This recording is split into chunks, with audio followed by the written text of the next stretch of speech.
Oke, kita sambung lagi kelanjutan dari novel Gunung Hua. Di sisi lain, di sebuah tempat tertutup, nampak sekelompok orang mengenakan pakaian hitam sedang berdoa. Mereka serempak berkata, "Kelahiran kedua iblis surgawi, kelahiran kedua iblis surgawi." Dan mereka berdoa kepada patung iblis berkepala 3, berlengan 6. Tapi tiba-tiba seorang anggota masuk ke dalam ruangan tersebut dan berkata, "Uskup, Uskup."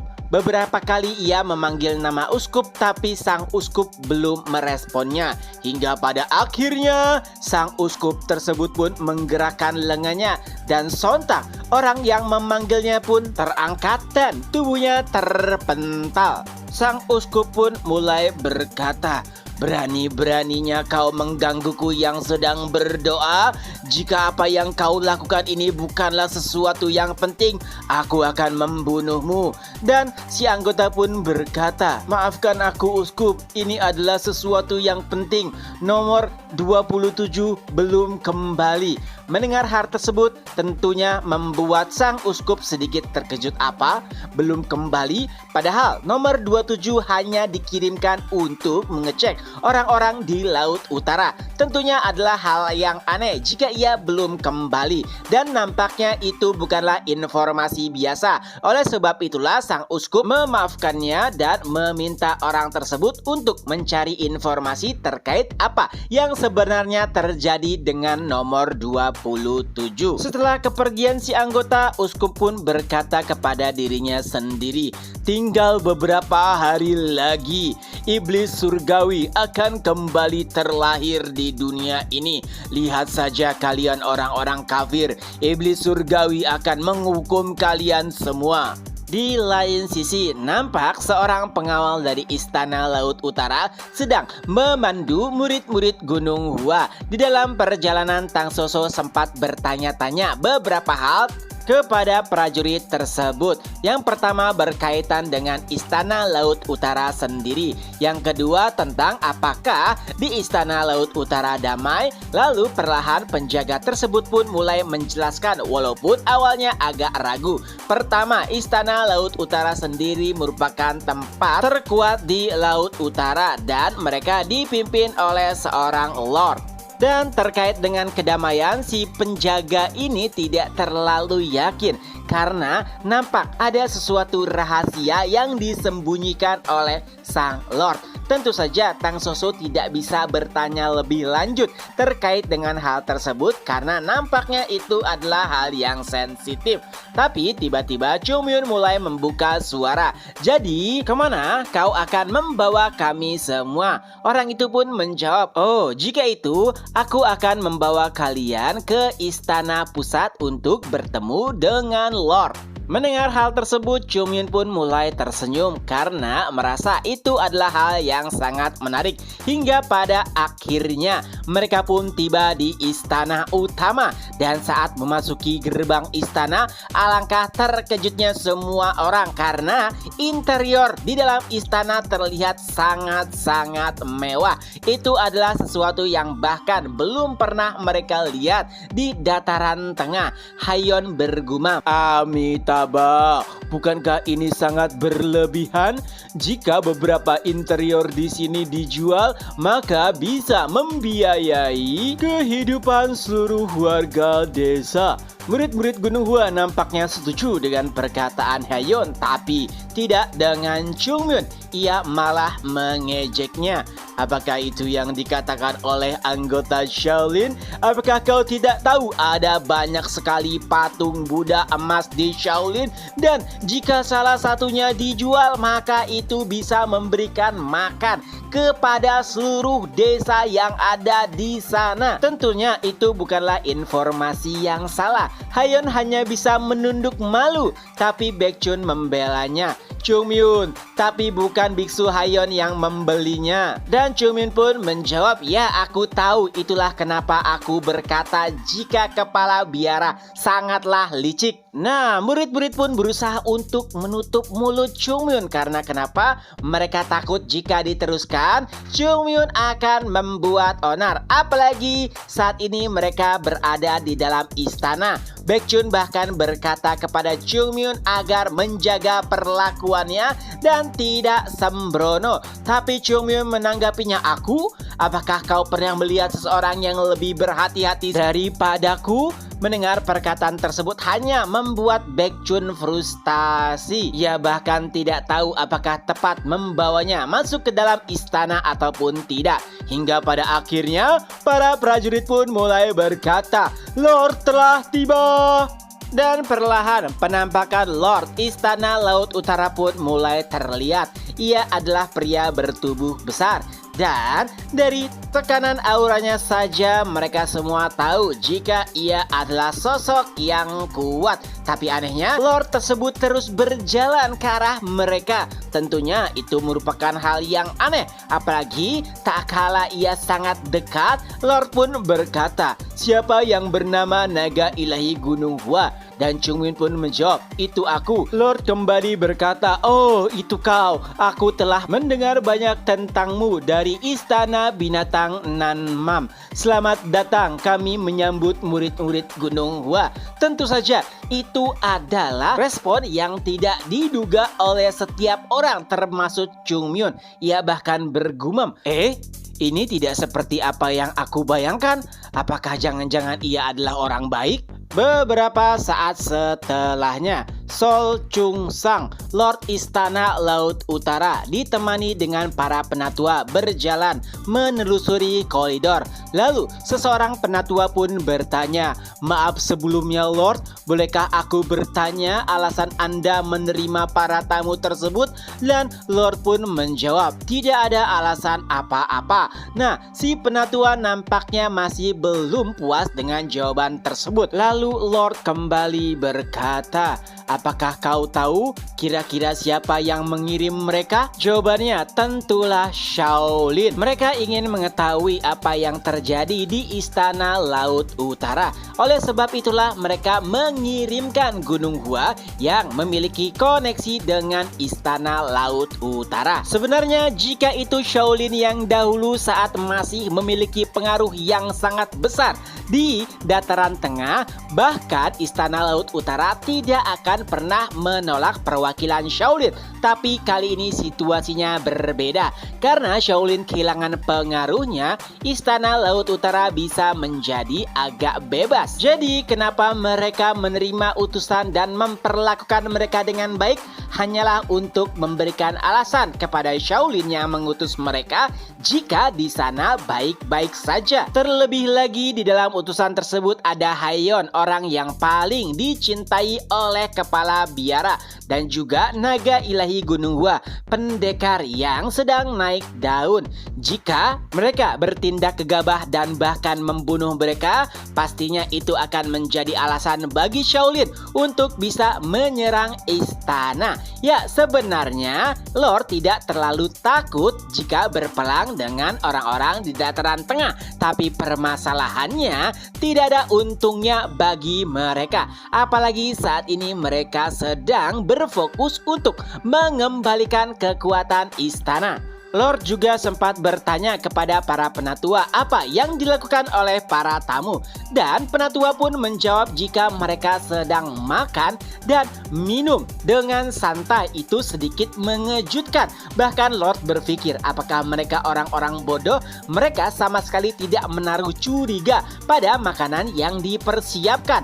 Awalnya Lord sedikit gugup karena Mengso, penguasa Lord lah yang memperkenalkan mereka. Tapi melihat tingkah lakunya itu sedikit aneh dan bahkan membuatnya agak ragu. Apalagi tiba-tiba ada seorang pengawal yang menjelaskan bahwa situasi di ruang makan sangat kacau, sulit untuk dijelaskan. Jadi lebih baik melihatnya secara langsung. Lord yang penasaran pun langsung bergegas bersama penatua menuju ruangan tersebut. Dan alangkah terkejutnya mereka semua karena melihat murid-murid Gunung Hua sedang bertarung satu sama lain di meja makan untuk mendapatkan bagian mereka masing-masing. Lord yang tidak mempercayai hal tersebut bahkan sampai berkata, bukankah mereka adalah sekte Tao? Bagaimana bisa Lord dari Istana Laut Utara tidak terkejut dengan apa yang ia lihat dengan mata kepalanya sendiri? Chung Myun menengguk alkohol sambil memakan daging. Tidak hanya itu, seluruh murid Gunung Hua melakukan hal yang sama. Ya, walaupun itu adalah hal yang wajar bagi mereka karena sudah berapa lama mereka tidak makan makanan yang layak. Walaupun mereka membawa banyak biji-bijian, tapi itu semua tidak bisa dikonsumsi dengan sangat baik. Jadi, ketika mereka dihidangkan sesuatu yang sangat lezat, mereka nampak sangat-sangat antusias sampai berkelahi satu sama lain untuk mendapatkan makanan-makanan tersebut. Tapi, di antara semua orang nampak seseorang yang menahan diri. Tentu saja itu adalah Haeyeon. Jadi hal yang wajar ya, karena biksu sebenarnya tidak diperbolehkan minum dan memakan daging. Jadi Haeyeon hanya bisa melihat saja. Murid-murid yang mulai teringat tentang Haeyeon berhenti sejenak. Lalu mereka berkata, "Biksu, apakah kau tidak apa-apa? Haruskah kita meminta hidangan lainnya?" Dan Haeyeon pun menjawab, walaupun ekspresinya agak sedikit sedih, "Aku tidak apa-apa." Mendengar jawaban tersebut, murid-murid pun menanggapinya, "Dengar, ia tidak apa-apa." Dan mereka pun kembali melanjutkan pertikaian untuk mendapatkan porsi yang lebih. Hingga pada akhirnya Chung Myun yang sudah kenyang dengan segala macam makanan yang telah masuk ke dalam tubuhnya mulai menengguk alkohol kembali. Baekhyun yang melihatnya langsung berkomentar, "Kau langsung minum setelah makan sebegitu banyaknya?" Chung Myun pun menanggapinya, Dongryong, kau bahkan tidak tahu jika makanan dan minuman memiliki tempatnya masing-masing." Lalu secara tidak sengaja Chung Myun pun melihat kehadiran Lord bersama para penatua dan Chung Myun pun langsung berkata, "Oh, Lord, Anda di sini." Nah, karena kehadirannya sudah diketahui, Lord pun mulai mendekat ke arah meja makan. Ia bahkan duduk di salah satu kursi yang kosong, lalu mulai berkata, "Apakah kalian menyukainya?" Dan Chung Myun pun menjawab, "Ya, tentu saja. Sudah lama kami tidak menikmati makanan dan minuman selezat ini." Mendengar hal tersebut, Lord pun kembali berkata, "Baiklah, karena kalian sudah kenyang, mari kita berbicara ke topik intinya. Jadi, kenapa kalian datang ke Istana Laut Utara?" Mendengar hal tersebut, wajah Chung Myun pun mulai berubah menjadi sedikit serius. Tentunya itu membuat murid-murid Gunung Hua khawatir. Mereka takut jika Chung Myun mengatakan sesuatu hal yang bodoh yang mungkin saja bisa menyinggung Lord. Tapi ternyata Chung Myun malah menjawabnya dengan sangat santai. "Kami diminta oleh Shaolin." Bahkan Lord Seo Chung Sang juga ikut terkejut. Ia sudah bisa menduga hal tersebut, tapi tidak menyangka Chung Myun menjawabnya dengan sangat polos. Ia bahkan berpikir, apakah naga ilahi Gunung Hua hanyalah seorang anak bodoh? Walaupun agak terkejut, Lord tetap bersikap tenang. Ia kembali berkata, "Jadi sekte Shaolin yang menyuruh kalian?" Chung Myun menjawab, "Ya, bagaimana bisa kita menolak permintaan dari Shaolin?" Lalu Lord kembali melanjutkan, "Jadi sebenarnya perintah apa yang diberikan dari sekte Shaolin?" Chung Myun kembali menjelaskan, "Beberapa bulan yang lalu mereka mengirimkan seseorang untuk memeriksa kondisi di Laut Utara, tapi mereka kembali sebagai mayat. Jadi, ngomong-ngomong, apakah Anda tahu sebenarnya apa yang telah menimpa mereka? Lord pun menjelaskan, berapa lama kalian sampai ke Laut Utara? Tentu saja butuh beberapa bulan. Dan Lord kembali berkata, itulah istana Laut Utara dan Laut Utara sangatlah luas. Jadi, bagaimana bisa aku mengetahui segala sesuatu yang terjadi di sini? Chungmyun menanggapinya, jadi Anda benar-benar tidak mengetahuinya? Lord pun menjawab, ya. Chungmyun berkata, baiklah kalau begitu nampaknya segala situasi sudah bisa diselesaikan. Dan karena Anda tidak mengetahui apapun terkait hal tersebut, bolehkah kami berkeliling di istana Laut Utara? Kami hanya ingin melihat untuk memastikannya. Dan ternyata Lord pun mengizinkannya. Chungmyun yang senang bahkan sampai menuangkan alkohol dan menawarkan Lord untuk minum bersama. Lord yang melihat sikap Chungmyun hanya bisa berkata, kau orang yang sangat menarik. Mereka pun menengguk alkohol bersama-sama. Lord kembali bertanya, jadi kalian terpaksa datang ke Laut Utara atas perintah Shaolin? Chungmyun menjawab, ya, tapi ada hal lain juga yang kami cari. Lord berkata, apa itu? Chungmyun menjawab, kristal es. Kami membutuhkan kristal es karena sudah tidak ada lagi kristal es di dataran tengah. Nah, mendengar kata kristal es, ekspresi Lord sedikit berubah. Lalu ia menjelaskan, jika kalian mencari kristal es, sangat disayangkan. Kami juga kehabisan bahan tersebut. Kristal es merupakan bahan yang langka. Itu biasanya terbentuk jika atau sudah terpendam kurang lebih 10.000 tahun lamanya di dalam es. Tapi persediaan mereka juga menipis. Chungmyun nampak sangat kecewa mendengarkan hal tersebut. Ia berkata, jadi kami tidak bisa mendapatkan kristal es sedikit pun. Tapi untungnya Lord berkata, bagaimana bisa kami membiarkan para tamu pulang dengan tangan kosong? Tenang saja, kami akan mencoba mencarinya dan jika ada, kami akan memberikannya kepada kalian.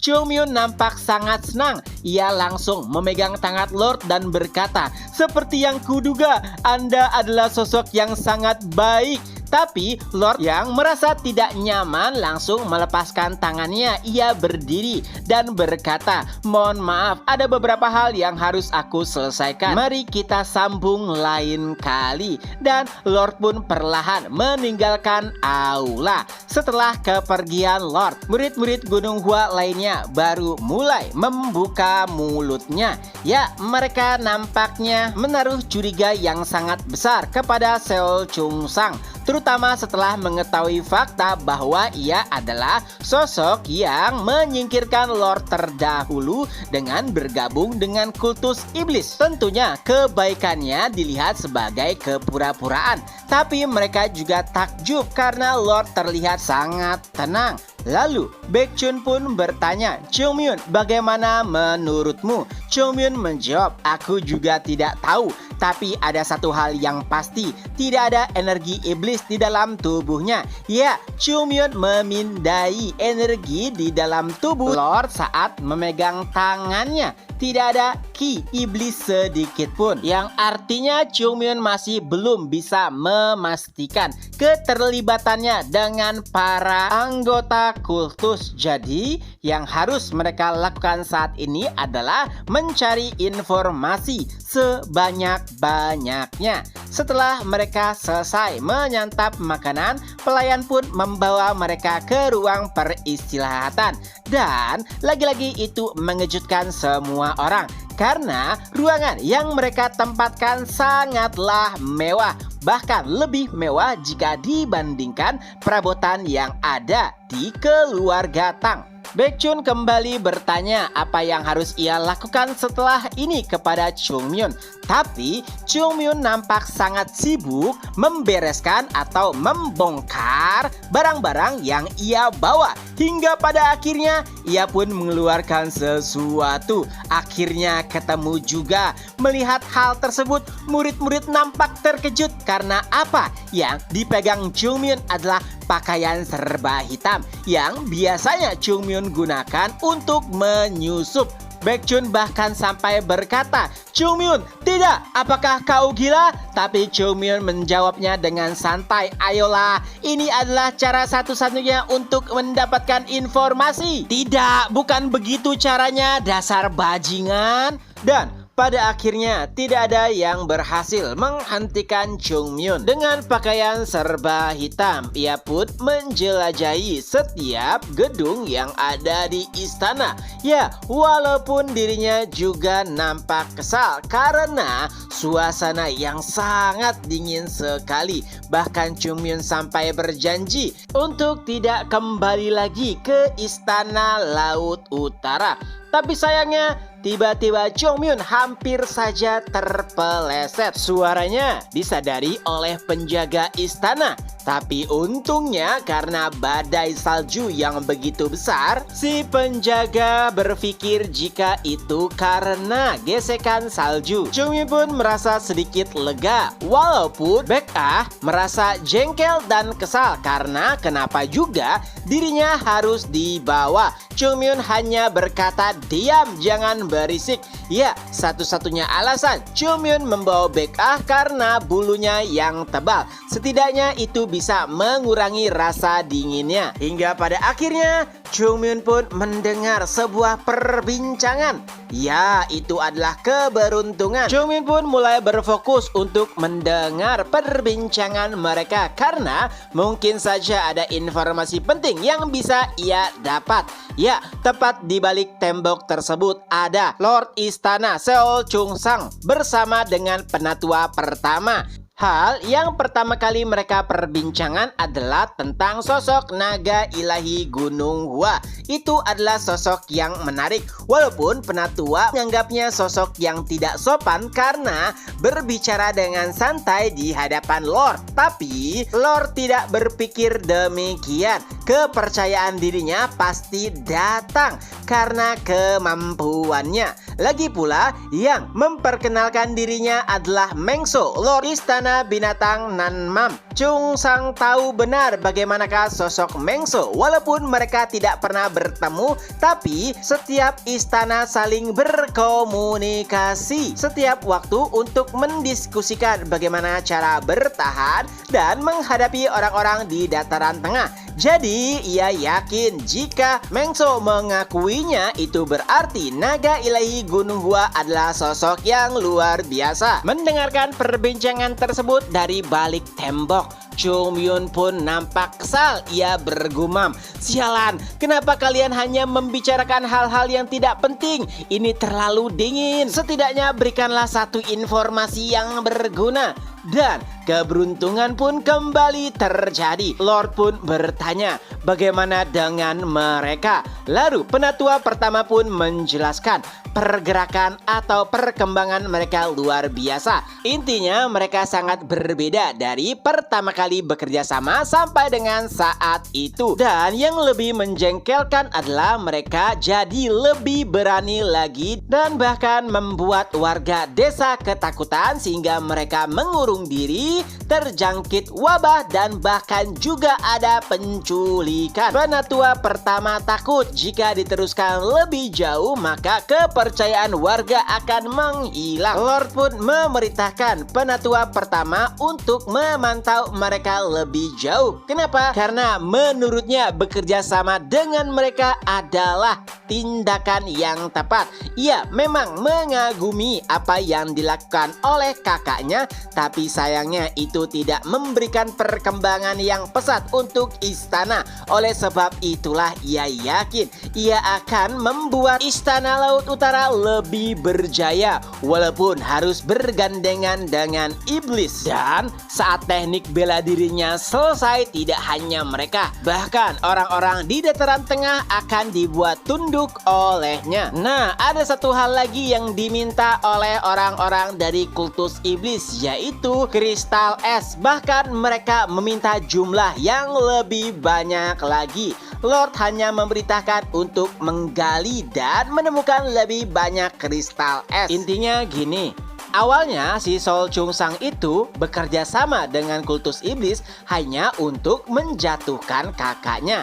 Tapi mereka memiliki kesepakatan yang sebetulnya mungkin agak merugikan Istana Laut Utara. Tapi karena Lord yakin jika nanti tekniknya sempurna ia bisa mengalahkan orang-orang dari kultus iblis, jadi ia tidak terlalu mempedulikannya walaupun mereka telah bertindak melampaui batas. Setelah perbincangan selesai, keduanya pun saling berpisah. Adapun Chung Myun, ia merasa senang setidaknya ada beberapa informasi yang ia dapatkan. Lalu Chung Myun pun mengintip ke sebuah lubang yang diciptakan oleh Lord. Oh iya, jadi sebelumnya saat perbincangan antara Lord dengan penatua, Lord ini menyadari jika ada seperti seseorang yang sedang menguping. Oleh sebab itulah ia meninju dinding sampai hancur. Tapi untungnya Chung Myun berhasil menghindar. Dan itulah bagaimana ada lubang di sana. Dan untungnya ada sebuah kertas yang berisi catatan.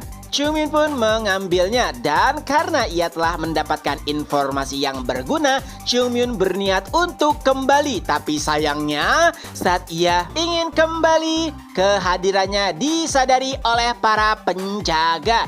Ya, setelah keberuntungan datanglah kemalangan. Dan tidak hanya berhenti sampai di situ. Baekjun dari ruangannya menyadari kemalangan Chung Myun. Tapi yang ia lakukan bukannya membantu. Baekjun malah menutup jendelanya. Chung Myun yang melihat hal tersebut hanya bisa bergumam dengan wajah kesal. Dasar bocah sialan, lihat saja nanti. Dari ruangan murid-murid Gunung Hua, Jogul pun bertanya, "Senior, apakah terjadi sesuatu?" Dan Baekjun menjawabnya, tidak terjadi apapun. "Apakah kau yakin?" Baekjun kembali berkata, "Ya, aku sangat yakin. Mari kita beristirahat saja." Nah, sebetulnya dengan kemampuan mereka saat ini, mereka bisa merasakan jika ada keributan di luar sana. Tapi Baekjun tidak ingin mempedulikan hal tersebut. Bahkan Biksu Hayot bangkit dari tempatnya dan mulai mengikat jendela. Jogul bertanya, "Biksu, apa yang kau lakukan?" "Oh, di luar sangat berisik. Aku tidak ingin mengganggu istirahatku." Intinya sih, semua orang di ruangan tersebut sebetulnya tahu kalau misalkan Chung Myun sedang membuat onar dan ketahuan di luar sana. Tapi karena si Jogul ini lebih membesarkan otot daripada otak, ia sama sekali belum menangkap apa yang sebenarnya terjadi. Kembali kepada Chung Myun, ia merasa sangat kesal karena kemanapun ia bergerak, orang-orang dari istana selalu saja menemukannya. Hingga pada akhirnya ia pun mengingat bahwa ia mengenakan pakaian serba hitam di dataran yang seluruhnya ditutupi oleh warna putih, yang artinya kemanapun ia bergerak, semua mata bisa menyadarinya. Pada titik itu, Chung Myun pun menyadari bahwa penyakit lupanya kini telah mengacaukannya. Tidak hanya karena memakai pakaian serba hitam, Chung Myun juga lupa membawa pedangnya. Kini Chung Myun telah dikepung oleh pasukan Istana Laut Utara. Tapi ia menjadi lebih kesal lagi tak kalah seorang prajurit pun berkata, apakah kau bagian dari sekte itu?" Tentu saja yang dimaksud adalah sekte iblis. Mendengar namanya saja sudah membuat Chung Myun mual. Ia berkata, "Kalian dasar para bajingan, berani-beraninya kalian menyamakanku dengan para iblis itu. Seharusnya kalian sadar ada sesuatu yang boleh diucapkan dan tidak." Ya, Chung Myun bahkan telah bersiap untuk mematahkan kepala para prajurit istana. Di sisi lain, Tang Soso bertanya kepada Baekjun, "Senior, apakah tidak masalah?" Lalu Baekjun menanggapinya, "Masalah katamu? Lalu apa yang harus kita lakukan?" haruskah kita membantunya? Tentunya Soso langsung memahami perkataan tersebut. Membantu Chungmyun pada situasi saat ini hanya memperkeruh keadaan. Lagi pula Chungmyun adalah bencana, dan siapa juga orang yang bisa menghentikan bencana alam seperti tornado. Pada akhirnya Chungmyun pun mulai menghajar satu persatu para pasukan dari Istana Laut Utara yang berusaha menangkapnya. Tapi sayangnya, walaupun mereka telah menyerang Chungmyun secara bersamaan, tidak ada yang bisa mengalahkannya. Bahkan tanpa pedang, Chungmyun masih jauh lebih kuat dibandingkan mereka. Para pasukan bahkan juga ketakutan tak kala pedang ki mereka dihentikan dengan tangan kosong Chungmyun. Tidak hanya itu, Chungmyun bahkan bisa mematahkan pedang ki mereka. Seseorang prajurit bahkan berkata, apakah itu teknik iblis? Dan tentu saja perkataan tersebut membuat Chungmyun lebih gila lagi.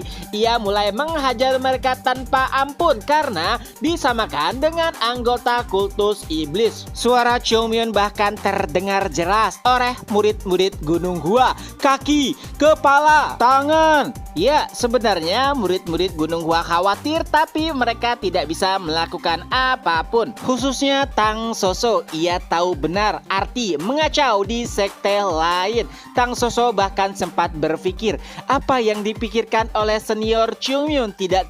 Sebenarnya apakah ia punya pikiran? Pertarungan antara Chungmyun melawan para pasukan tiada habisnya. Setiap kali orang tumbang, muncul lagi pasukan lainnya. Hingga pada akhirnya Chungmyun pun memutuskan untuk melarikan diri. Kenapa? Karena jika terus dilanjutkan, ada kemungkinan besar identitasnya akan terungkap. Chungmyun pun berlari ke arah pasukan, dan untungnya sebagian pasukan ketakutan. Mereka pun menghindar, tapi ternyata Chungmyun tidak menghajar mereka, melainkan melarikan diri. Ia pun melompati sebuah pagar dan berkata, "Selamat tinggal, kita akan bertemu lagi nanti." Tapi tiba-tiba sebuah serangan dahsyat pun mengarah tepat ke arah Chungmyun. Itu adalah telapak tangan dingin ilahi, salah satu teknik pamungkas yang dimiliki oleh Istana Laut Utara, dan yang menggunakannya tentu saja itu adalah Lord Seol Chun Sang. Tentunya itu bukanlah teknik yang mudah untuk dihindari, dan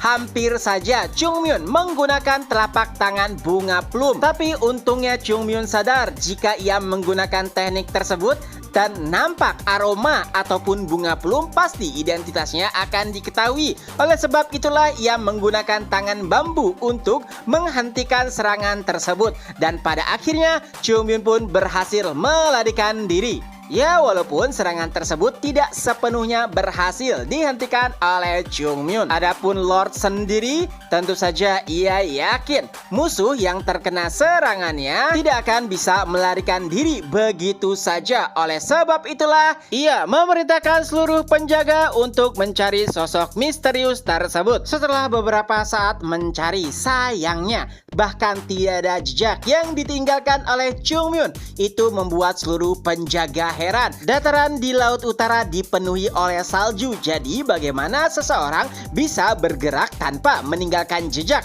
Apakah mereka terbang? Itu adalah hal yang mustahil. Mereka pun melaporkan hal tersebut kepada Song Yiwan, entah ini penatua ataupun pimpinan penjaga ya. Intinya laporan tersebut membuat Song Yiwan marah. Lalu ia pun memerintahkan seluruh bawahannya untuk mencari lebih keras lagi, karena tidak mungkin penyusup tersebut bisa pergi jauh setelah terkena serangan dari Lord. Mereka pun mencari sampai bertemu sebuah danau, tapi sayangnya mereka tidak mengira jika seseorang bisa bersembunyi di dalam danau. Oleh sebab itulah mereka meninggalkan danau dan mencari ke tempat lain, dan ternyata Chungmyun telah bersembunyi di dalam danau. Ya, ada alasan pasti kenapa Chungmyun melakukan hal tersebut, karena dari contoh kasus sebelumnya, yaitu saat Haeyeon mencari ikan di dalam danau beku, tapi ia sama sekali tidak mati. Tapi sayangnya Chung Myun merasa sangat kesal. Kenapa? Karena bekas serangan dari Lord yang terkena di lengannya hampir membekukan tubuhnya. Ya, teknik telapak tangan ilahi dingin merupakan teknik pamungkas dari Istana Laut Utara. Biasanya itu akan membekukan seseorang dari dalam, tapi untungnya Chung Myun bisa menahan serangan tersebut. Jika itu orang lain, mungkin ia bisa mati membeku. Tapi walau begitu, Chung Myun tetap merasakan kedinginan, dan itu adalah dingin yang belum pernah ia rasakan sebelumnya. Bukan hanya karena bekas serangan Lord, tapi karena ia juga sedang bersembunyi di dalam danau. Baek Ah bahkan sampai mengeluh karena gara-gara Chung Myun ia terkena imbasnya. Hingga pada akhirnya setelah beberapa saat para prajurit tidak terlihat lagi, Chung Myun pun berpikir untuk kembali ke dalam penginapan. Walaupun itu bukanlah hal yang mudah, apalagi Baekchun telah menutup pintu jendela mereka. Di sisi lain, Yeonjung merasa sangat khawatir tentang apa yang dialami oleh Chung Myun. Pertanyaannya, apakah ia bisa selamat? Lalu Baekchun pun berkata, tidak perlu khawatir, ini bukan pertama atau kedua kalinya ia membuat masalah. Lagi pula, seperti yang katakan sebelumnya, ia adalah bencana alam, dan untuk orang normal, bencana alam itu dihindari, bukan dilewati. Hingga pada akhirnya karena murid-murid terus memikirkan Chung Myun, mereka pun mendengar sebuah ketukan dari jendela, dan ternyata itu adalah Chung Myun. Ya, penampilannya seperti manusia beku. Murid-murid pun langsung membuka jendela dan membiarkan Chung Myun masuk. Jogul ingin membersihkan tubuhnya karena awalnya ia mengira jika seluruh tubuh Chung Myun diselimuti oleh salju, tapi ternyata tidak. Tubuh Chung Myun benar-benar hampir membeku. Murid-murid bertanya bagaimana itu bisa terjadi, karena dengan kemampuan Chung Myun tidak mungkin ia bisa membeku. Lalu dengan sangat kesal, Chung Myun pun menjelaskan itu karena teknik tangan dingin suci milik Lord Istana Laut Utara. Dan tidak hanya itu, Chung Myun juga mulai memarahi murid-murid Gunung Hua. Kalian para bajingan, kenapa tidak menghentikanku saat aku menggunakan pakaian serba hitam? Tapi tentu saja murid-murid hanya bisa terdiam karena faktanya mereka telah bersusah payah untuk menghentikan Chung Myun, tapi ia tidak mempedulikannya. Murid-murid hanya bisa menghela napas. Lalu Baekchun kembali bertanya, Chung Myun, apakah benar kau baik-baik saja? Chung Myun pun menjawab, tenang saja, hanya perlu sedikit berkultivasi maka dingin itu bisa aku hilangkan. Dan keesokan paginya ada seseorang yang mengetuk kamar. Tang Soso pun membuka pintu dan ternyata itu adalah pasukan Istana Laut Utara yang dipimpin oleh Song Yuan. Ia menjelaskan bahwa tadi malam ada penyusup yang memasuki istana. Lalu Soso menjawabnya dengan santai, oh, aku mendengarkan keributan tadi malam, jadi itu karena penyusup. Song Yuan kembali berkata, ya, untuk berjaga-jaga, bolehkah kami memeriksa ke dalam? Lalu Soso menjawab, apakah kalian mencurigai kami? Song Yuan berkata, tidak, bukan seperti itu. Ini hanya sebuah formalitas. Jadi, kumohon kerjasamanya. Lalu, tiba-tiba seseorang berkata dari dalam, tidak masalah, masuk saja. Ternyata itu adalah Chung Myun yang sedang memakai selimut tebal karena kedinginan. Itu adalah kondisi yang tidak wajar menurut Song Yuan karena Chung Myun adalah ahli bela diri. Ia pun bertanya, apakah kau kedinginan? Chung Myun menjawab, ya, memangnya ada yang salah? Song Yuan berkata, itu adalah hal yang sedikit aneh karena kau adalah seniman bela diri. Chung Myun menjawab, ya, itu karena teknik bela diriku sedikit berbeda. Lalu Song Yuan kembali berkata, kalau begitu bolehkah aku memegang telapak tanganmu? Chung Myun berkata, tidak. Memangnya kenapa? Song Yuan menjelaskan jika penyusup tadi malam terkena serangan Lord, dan pastinya walaupun itu adalah ahli bela diri, sisa-sisa serangan Lord pasti akan tersisa di tangannya. Oleh sebab itulah Song ingin memeriksa Chung Myun, tapi Chung Myun selalu berkata, tidak, aku tidak mau. Bagaimana bisa kau mencurigai begitu saja? Dan tentu saja itu membuat Song Yuan sangat kesal. Apalagi karena sikap arogan Chung Myun yang terlihat jelas seperti meremehkannya. Hingga pada akhirnya Chung Myun pun berkata, baiklah, bagaimana kalau kita bertaruh saja? Jika tidak ada tanda di tanganku, maka jangan halangi aku untuk berkeliling di Istana Laut Utara. Song Yuan pun menjawab, aku tidak memiliki otoritas penuh terkait hal tersebut, tapi aku bisa mengajakmu berkeliling kemanapun itu di Istana Laut Utara. Chung Myun pun menjawab, baiklah, aku setuju. Ia pun mulai menunjukkan telapak tangannya. Melihat hal tersebut nampaknya membuat Song Yuan terkejut. Ia berkata, apa? Adapun murid-murid Gunung Hua, mereka telah bersiap jika ada hal buruk yang menimpa mereka. Song Yuan nampak sangat terkejut karena setelah memeriksa tangan Chung Myun, ia tidak merasakan energi dingin sedikit pun. Adapun murid-murid Gunung Hua yang khawatir berlari mendekat ke arah Chung Myun, tapi Chung Myun malah mengangkat tangannya dan berkata, tidak masalah, kami hanya memeriksa sesuatu. Dan setelahnya tentu saja Song Yuan pun mulai meminta maaf kepada Chung Myun karena tindakan lancangnya dan juga terlalu kasar terhadap dirinya, apalagi sampai mengira jika Chung Myun lah penyusupnya. Dan karena telah berjanji, Song Yuan juga berkata, jika kau ingin berkeliling Istana Laut Utara, jangan segan-segan untuk memanggilnya dan Song Yuan akan mengantarkannya. Tak lama kemudian Song Yuan pun meninggalkan ruangan murid-murid. Tapi di dalam perjalanan ia masih sangat bingung. Kenapa? Karena dari beberapa hal Chung Myun nampak sangat persis dengan sosok yang menyusup tadi malam. Tapi masalahnya bagaimana bisa ia menyingkirkan Ki Dingin hanya dalam waktu setengah hari? Itu adalah hal yang mustahil. Apakah ia sebenarnya adalah dewa bela diri Gunung Hua, bukannya naga ilahi Gunung Hua? Tidak hanya itu, saat diperiksa Chung Myun nampak tenang karena biasanya orang mungkin akan ketakutan saat dilakukan pemeriksaan. Seolah-olah Chung Myun menunggu momentum tersebut dan membuat taruhan. Tapi nampaknya semua argumentasi itu terlalu berlebihan karena di pandangan matanya Chung Myun masihlah seorang bocah. Kembali ke ruangan murid-murid Gunung Hua, para murid bertanya, Chung Myun, apakah kau baik-baik saja? Chung Myun pun menjawab, ya, aku hanya menggunakan beberapa tipuan, yaitu untuk membuat Song Yuan memeriksa dirinya dan pada akhirnya tuduhannya salah sehingga Chung Myun pun terlepas dari segala kecurigaan. Setelahnya Baekhyun pun mulai berpidato terkait apa yang telah terjadi kepada Chung Myun.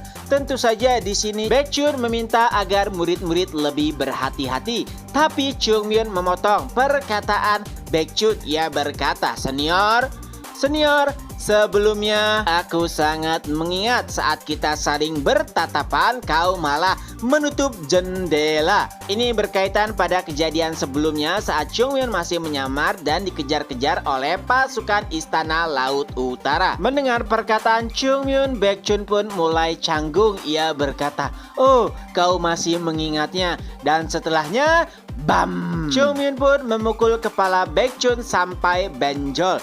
Melihat hal tersebut, Jogul hanya bisa tertawa. Lalu Baekhyun berkata, Gul, diamlah. Chung Myun juga telah menjelaskan beberapa hal dari apa yang ia dengar. Itu membuat semua murid terkejut. Apa? Jadi Sekte Iblis dan Istana Laut Utara tidak memiliki hubungan yang baik? Chung Myun menjawab, ya. Tapi menurut apa yang didengar oleh Han Yimou, Istana Laut Utara meminta bantuan kultus iblis. Jadi bagaimana bisa mereka tidak rukun? Chung Myun menjelaskan, itu adalah hal yang wajar saat kau menggandeng pihak eksternal untuk bekerja sama. Intinya yang mereka butuhkan hanyalah kekuatan untuk mencapai tujuan. Walaupun pada akhirnya mereka tidak bisa rukun satu sama lain. Tapi pertanyaan besarnya, apa yang sebenarnya dicari oleh kultus iblis di Istana Laut Utara? Bukankah lebih baik mengumpulkan tenaga ataupun kekuatan di dataran tengah? Tapi sayangnya bahkan Chung Yun tidak bisa menjawab pertanyaan tersebut hingga pada akhirnya ia pun teringat sesuatu. Oh ya, aku memiliki sebuah catatan. Baek Ah, ambil catatan tersebut. Baek Ah pun langsung membuka jendela dan keluar ruangan. Melihat hal tersebut, Baek Chun terkejut. Ia membuka jendela, seseorang menanggapinya. Senior, Baek Ah adalah hewan roh. Nampaknya setiap kali Baek Ah melakukan hal yang sangat mengejutkan, mereka semua lupa jika Baek Ah adalah hewan roh yang kuat. Ia pun kembali dengan membawa secari kertas. Lalu Chung Myun mulai melihatnya dan membolak-baliknya. Lalu ia berteriak, "Apa? Kenapa bisa begini?" Baek Chun pun bertanya, "Chung Myun, coba jelaskan kembali bagaimana bisa kau menghindari orang-orang dari istana." Chung Myun kembali berkata, "Bukankah sudah kubilang aku harus bersembunyi di bawah danau? Dan itulah yang membuatku membeku. Apakah kau lupa?" Baek Chun kembali berkata, "Itulah dasar bodoh. Kenapa kau membawa catatan yang ditulis oleh tinta ke dalam air? Sekarang catatan tersebut menjadi bersih seperti otakmu. Dasar idiot." Chung Myun pun mulai berteriak seolah-olah seluruh kerja kerasnya semalam hilang begitu saja. Lalu Tang Soso mengambil kertas tersebut, melihatnya ke langit-langit dan ternyata masih ada sedikit catatan. Ia berkata, "Senior, masih ada yang tertulis kristal es." Tapi tentu saja itu tidak memecahkan permasalahan apapun. Tapi untungnya Chung Myun mengingat, "Oh ya, aku mendengar Lord berbicara dengan pemenatua jika kultus iblis membutuhkan kristal es." Dan itulah mungkin juga yang menjadi alasan kenapa mereka lebih memilih Istana Laut Utara. Karena kristal es bersumber dari Istana Laut Utara. Dan itu juga mungkin berkaitan dengan hilangnya warga desa. Intinya di sini Chung Myun langsung menyadari jika ada hal yang sedang tidak beres terjadi di istana. Lalu Baek Chun bertanya, "Jadi apa yang harus kita lakukan?" Chung Myun pun menjawab, "Tentu saja, karena kultus iblis menginginkan kristal es, kita hanya perlu membuat mereka kacau dengan cara mengklaim seluruh kristal es dan membuat mereka keluar." Dengan senyum liciknya, Chung Myun kembali berkata, "Seluruh kristal es adalah milikku. Siapapun yang menginginkannya akan mati." Melihat senyum iblis tersebut, Baek Chun hanya bisa bergumam, "Lakukanlah sesukamu, Chung Myun, lakukanlah sesukamu." Keesokan paginya, Chung Myun dan murid-murid Gunung Hua langsung menghampiri Chun Sang. Ia meminta suatu hal yang sangat mengejutkan. Bahkan bagi Chun Sang, ia berkata, "Apa? Kau ingin menggali kristal es seorang diri?" Chung Myun berkata, "Ya, apakah ada masalah?" Chun Sang berkata, "Bukannya aku tidak mengizinkan, tapi mencari kristal es bukanlah persoalan mudah. Dan jika terlalu mudah, pastinya mereka telah mendapatkan banyak kristal es." Ya, jadi kristal es itu tertimbun di dalam es dan sulit untuk mencarinya walaupun menggunakan energi Qi. Dan salah satu faktor utama kenapa hal tersebut sulit adalah karena cuaca atau suasana di sana terlalu dingin. Tapi walaupun sudah dijelaskan, Chung Myun tetap memaksa ingin mencari kristal es dengan tangannya sendiri. Lagi pula ia juga sudah tidak memiliki waktu dan bukan sikapnya hanya duduk berdiam diri tanpa melakukan apapun. Tentu saja itu membuat Lord sedikit jengkel karena ia lebih suka jika murid Gunung Hua berdiam diri di ruangannya dan kembali ke dataran tengah. Tapi karena Chung Myun terus saja memaksa, mau tidak mau Chun Sang pun mengizinkan mereka. Dan berbeda dengan Chung Myun, Baek Chun pun langsung menundukkan kepala dan berterima kasih karena telah memenuhi permintaan sulit mereka. Chun Sang pun hanya tersenyum dan berkata, "Tidak masalah."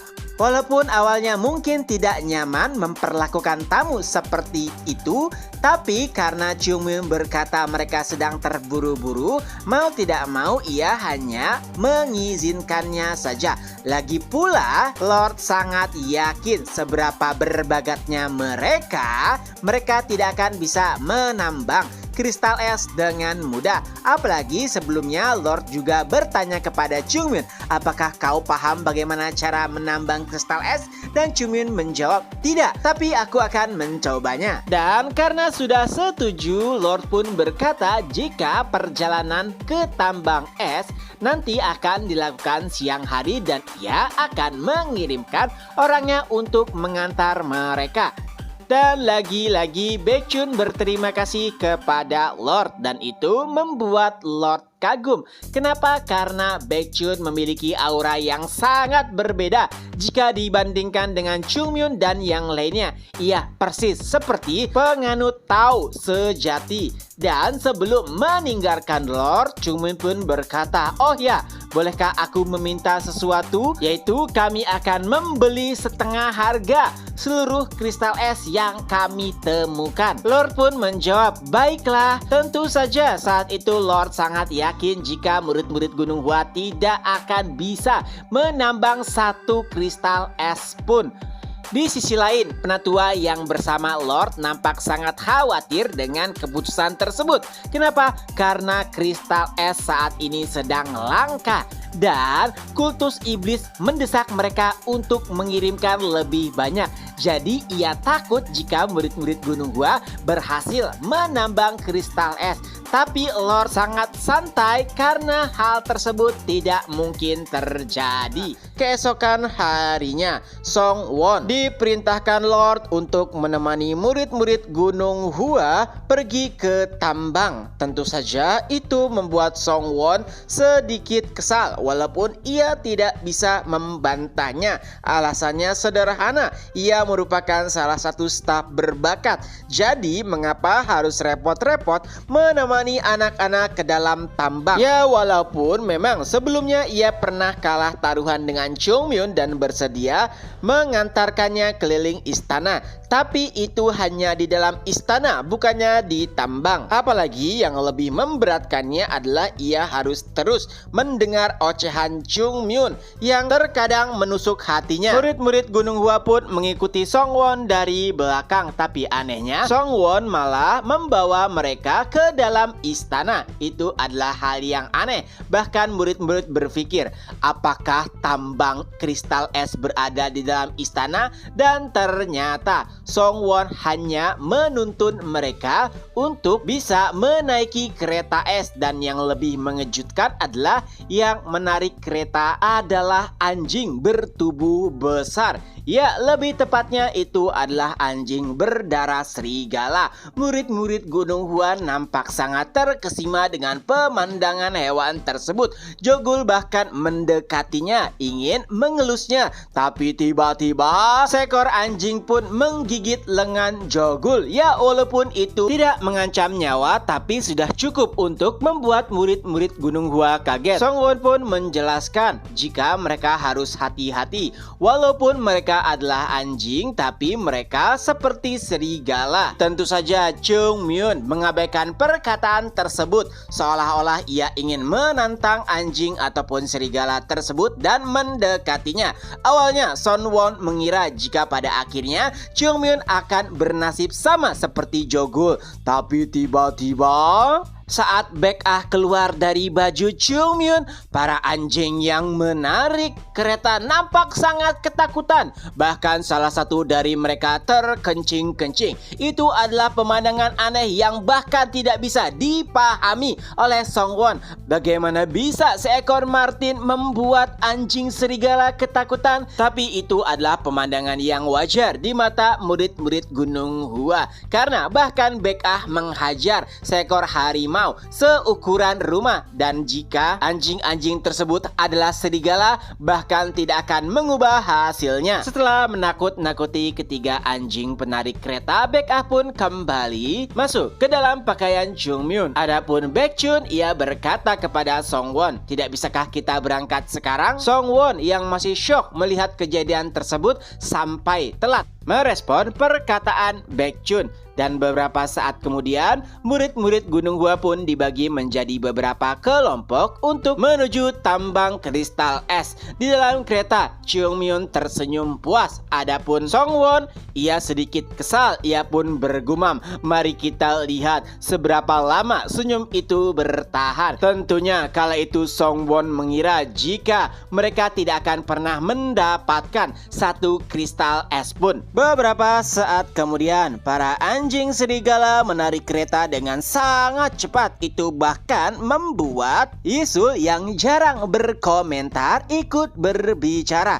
Tapi ada satu orang yang tidak terlalu peduli. Tentu saja itu adalah Chungmyeon. Semua itu terjadi karena Chungmyeon merasa sangat kedinginan. Ia mengeluh kenapa mereka harus ditarik menggunakan kereta terbuka. Songwon yang terus saja mendengar keluhan Chungmyeon bahkan sampai pusing. Ia berkata, tenanglah, kita sudah hampir sampai. Tapi Chungmyeon menanggapinya dengan kesal. Itulah yang kau katakan dari tadi, tapi kita tidak kunjung sampai. Lalu Songwon kembali menanggapinya, aku mengatakan itu karena kau terus saja bertanya setiap 5 detik. Dan Chungmyeon kembali berkata, itu semua karena udara ini terlalu dingin, dasar bajingan. Pada titik itu bahkan Songwon mengira ia akan menjadi gila sebelum mereka tiba di tambang kristal es. Tapi untungnya tidak lama setelah itu Jogul melihat sebuah pemandangan yang sangat luar biasa. Ia berkata,